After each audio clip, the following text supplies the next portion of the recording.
Assalamualaikum warahmatullahi wabarakatuh. Perkenalkan, nama saya Fitri Emi Fatima dari Prodi BDP. Saya akan mempresentasikan materi tentang hukum dasar kimia. Adapun pembahasan yaitu hukum kekekalan massa. Pada tahun 1774, Lavoisier memanaskan timah dengan oksigen dalam wadah tertutup dengan menimbang secara teliti.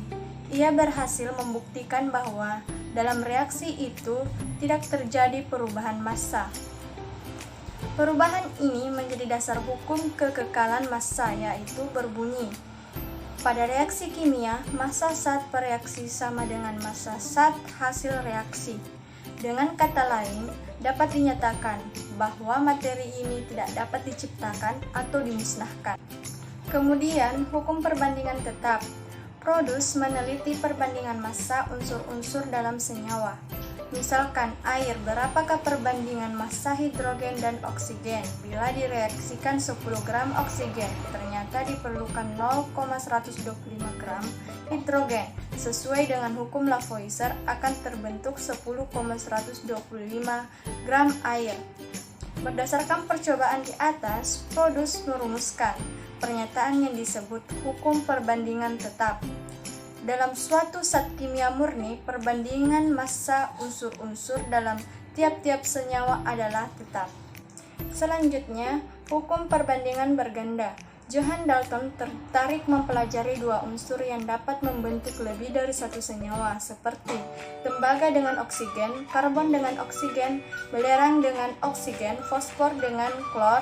Perbandingan massa kedua unsur tersebut adalah. Berdasarkan percobaan di atas, Dalton menarik kesimpulan yang disebut hukum perbandingan berganda. Bila dua unsur dapat membentuk lebih dari satu senyawa, apabila massa salah satu unsur dalam kedua senyawa sama, maka massa dari unsur yang lain berada dalam perbandingan dan sederhana. Kemudian, hukum perbandingan volume. Perbandingan volume pereaksi merupakan bilangan bulat dan sederhana. Mirip dengan hukum perbandingan tetap. Dalam hukum perbandingan volume ini yang dibandingkan adalah volume gas pada tekanan P dan suhu T yang sama. Berdasarkan kenyataan itu, Gay-Lussac membuat pernyataan yang disebut hukum perbandingan volume. Volume gas-gas yang terlibat dalam reaksi kimia pada tekanan dari suhu yang sama berbanding sebagai bilangan bulat dan sederhana. Hukum Avogadro. Reaksi gas metana dengan gas oksigen menghasilkan karbon dioksida dan air.